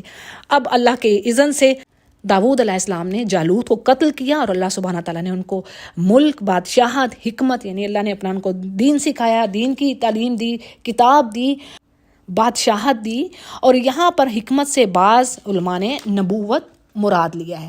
پھر اسی طرح اللہ تعالیٰ نے ان کو لوہا سے وہ زریں جنگی لباس تیار کرتے تھے، اس کی سمجھ عطا کی، کیونکہ اس سے پہلے داؤد علیہ السلام پیغمبر بھی نہیں تھے، بادشاہ بھی نہیں تھے، صرف طالوت کے لشکر میں ایک سپاہی کے طور پر شامل ہوئے تھے، اور اللہ نے انہی کے ہاتھوں جالوت کو ختم کروایا۔ اور اللہ فرماتے ہیں کہ اللہ اگر بعض لوگوں کو دوسرے لوگوں سے دفع نہ کرے تو زمین میں فساد پھیل جائے، لیکن اللہ تعالیٰ دنیا پر یعنی دنیا والوں پر بڑا فضل اور رحم کرنے والا ہے۔ اور یہ اللہ کی آیتیں ہیں جسے حق کے ساتھ نبی ہم آپ پر پڑھ رہے ہیں، اور یقیناً آپ اللہ کے رسولوں میں سے، یعنی آپ کی پیدائش سے یہ پہلے کی باتیں ہیں، تو ظاہر اللہ ان کو بتا رہا ہے، تو اس کا مطلب آپ اللہ کے سچے نبی ہیں۔ تو جی ہمارا الحمدللہ دوسرا پارہ کمپلیٹ ہوا۔ وآخر دعوانا ان الحمدللہ رب العالمین۔